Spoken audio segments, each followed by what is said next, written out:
In the early 1800s, distance still ruled communication. If a person needed to send news to another city, the message had to travel the same way people and goods did. A rider carried it, a ship carried it, or the mail moved it along in stages. Storms, broken wheels, and bad roads decided the schedule. Even in peaceful times, waiting days or weeks felt normal. But science started to challenge that routine. Electricity did not behave like a horse or a coach. It raced through metal almost the moment it was released. Inventors began stretching wires between stations and learning to control pulses of current. Then the electric telegraph arrived, and it changed the basic math of communication. Information moved at the speed of the signal, not the speed of travel. Still, that new speed came with a hard limit. Telegraph wires did not carry words the way a mouth spoke them. They carried patterns, on, off, long, short, code that had to be translated at each end by trained operators. The telegraph proved instant transmission was real, but it also showed what was missing, a way for a wire to carry something as complex as a human voice. In the 1850s, the telegraph had already proven speed, but it had a ceiling. One wire usually carried one message at a time. As traffic grew, that limit turned into a bottleneck. Inventors chased a simple, profitable goal: make one line do the work of several. They began experimenting with ways to split a signal, time it or stack it, so different messages could share the same path without colliding. Those attempts pushed them into unfamiliar territory. A telegraph click was basically on or off, but sending many messages demanded finer control. They tried different tones, different rhythms, and different electrical strengths, so operators could separate one stream from another. It was still meant for code, but the work quietly changed the question. If a wire could carry several distinct patterns at once, maybe it could carry far more than clicks. That was the pivot. The human voice was not a simple pulse. It was a moving shape, constantly rising and falling. Some inventors began to wonder if electricity could be made to imitate that motion, not just start and stop.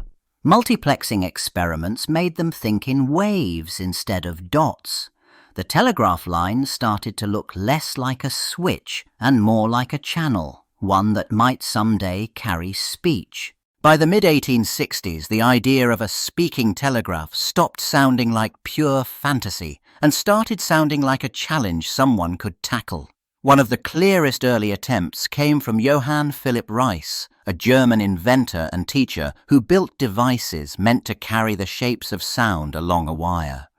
His goal was simple to state and hard to achieve: make a wire do more than tap out code and let it carry a human voice. Reis's setups showed a crucial first truth. Sound could be turned into electrical changes, sent down a line and turned back into vibrations you could hear.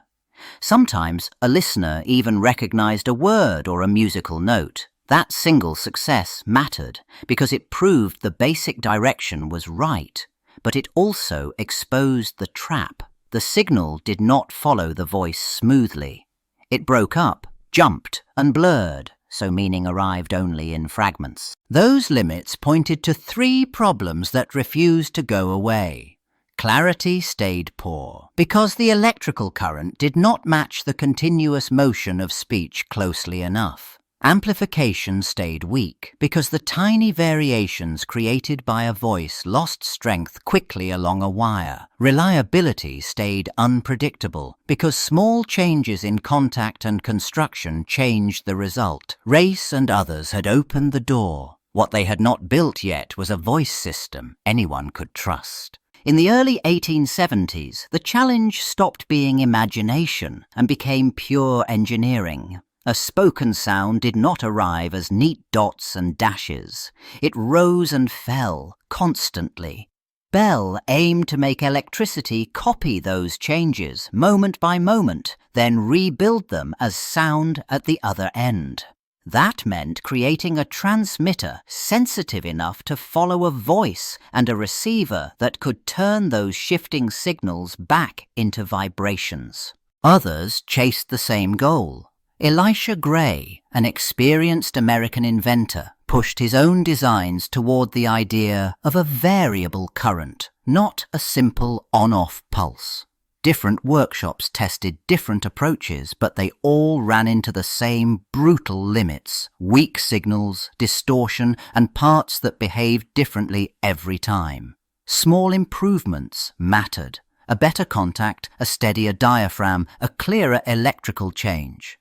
Each tweak decided whether a sound became words or noise. As the technical race tightened, a second race formed around it.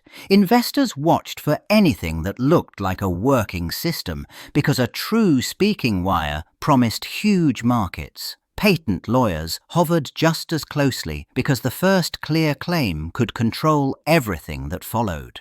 Notes, sketches, and dated filings suddenly carried enormous weight. The invention did not just need to function. It needed to be defined on paper in a way courts would later accept. In 1876, the race stopped being theoretical and became legal. Bell secured the patent that claimed the core method of sending speech electrically, and that single document changed everything.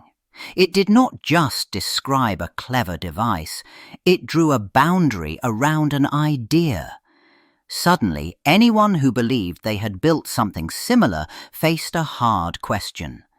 Did they own an invention, or did they trespass on a claim? Then Bell had to prove it worked in a way people could trust. A telephone had to do more than make faint, uncertain sounds. It had to carry real words, clearly enough to be recognized, and repeatably, not once by luck. The demonstrations showed that speech could travel through a wire as a controllable signal and return as sound again. The voice on a wire stopped being a rumor and became a working tool. That success instantly raised the stakes. A working telephone meant a new kind of business was possible, and a new kind of power along with it. If voices could move as easily as telegraph code, then offices, newspapers, railroads, and ordinary households had a reason to pay. The patent turned technical progress into a commercial contest, because whoever controlled the right to build telephones could control the market that followed. After the 1876 breakthrough, the big question shifted fast. It was no longer only whether the telephone worked, it was who owned the right to build it. In 1877, new companies formed to sell instruments, string wire, and sign up subscribers. But every new line also looked like a challenge to Bell's patents. Entrepreneurs smelled a market. Lawyers smelled a fight. Competitors filed their own patent claims and built systems anyway, arguing the idea had earlier roots or different designs. The Bell Company answered with lawsuits, not just to win money, but to control the whole business. Courts became the place where technical details mattered. Judges had to decide what counted as the core invention, a specific device, or the broader method of sending a voice electrically. Those decisions shaped the industry in real time. Some rivals folded, others negotiated licenses and paid to operate under Bell's terms. Local investors learned that building a network was not only an engineering job, it was a legal one. By the early 1880s, the telephone spread faster, but along lines drawn by rulings and contracts. Ownership decided access. Access decided growth. In the late 1870s, a telephone often meant a single wire between two places. It solved one problem and immediately created another. If a shop wanted to reach 10 customers, it needed 10 separate lines. Cities could not grow a web that way. The fix arrived as a new idea, a central exchange. Instead of everyone wiring to everyone, every phone connected to one hub. Inside that hub sat a switchboard, built to join any caller to any receiver on demand. A call no longer depended on a private line, it depended on a human link. Operators answered, asked who was wanted, and patched circuits together by hand, then separated them when the conversation ended. It sounded simple, but it changed the meaning of owning a telephone. It turned a device into membership in a local network. During the 1880s, exchanges spread through towns and business districts, and the operator became a new kind of public worker, part receptionist, part traffic controller. The technology pulled strangers into the same system.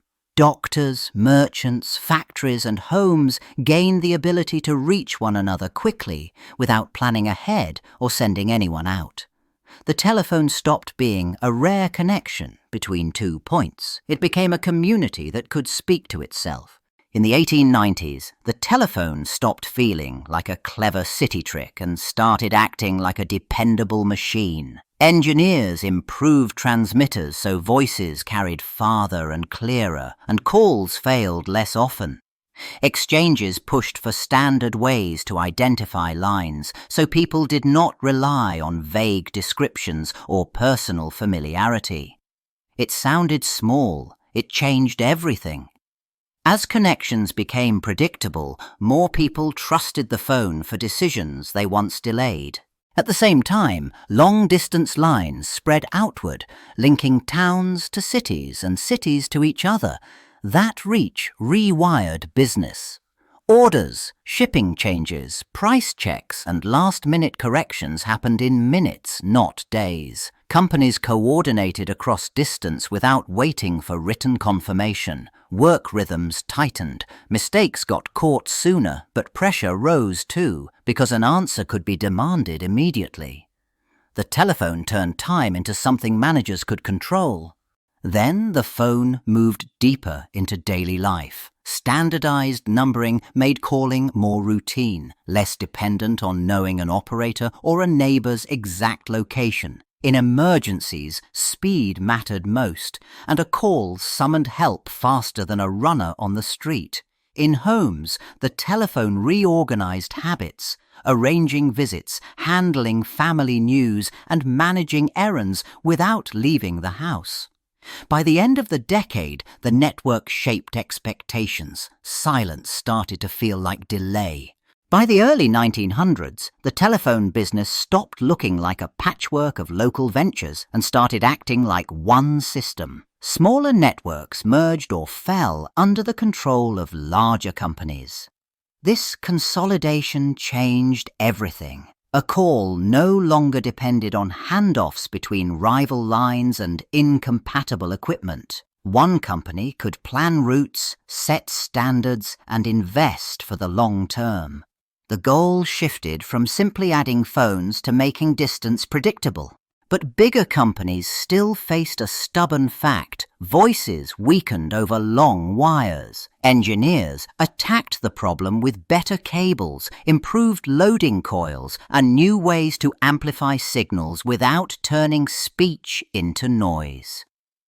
Switching centers became more organized, and long-distance trunks were designed like highways, not dirt roads. Every upgrade pushed the limit outward. Cities that once sounded far away now felt closer, and businesses learned they could rely on a voice connection instead of waiting. Through the 1910s, those efforts finally connected the continent in a dependable way. Coast-to-coast calling stopped being a stunt and became a service people could actually use. That reliability changed the pace of life. A factory ordered parts in minutes, a newspaper confirmed a breaking story before printing, and families heard distant voices without planning weeks ahead. The telephone turned into national infrastructure, not a luxury, and it quietly compressed time for everyone. By the time voice calling became every day, the telephone stopped being just a wire between 2 points. It became a service that rode on layers of machines and software most people never saw. A voice no longer stayed as a continuous electrical ripple from one handset to another. It became data. It got measured, chopped into tiny pieces, and labeled so networks knew where to send it. Cellular systems carried those pieces by hopping them between towers, then into fiber lines, then through switching centers that acted like traffic controllers. Internet calling did something similar, but often without a single guaranteed path. Packets took whatever route stayed available, even if that route changed mid-sentence. The result still felt simple. A name got tapped, a ring sounded, and a distant person appeared. That simplicity hid a hard-won change. Distance stopped acting like a barrier and started acting like an address. Calls crossed oceans as easily as streets, and the cost often faded into a monthly plan or a free app. Yet the promise stayed blunt and unchanged. A human voice reached another human instantly. And compared to the world at the beginning, horses, ships, and letters, that shift rewired expectations.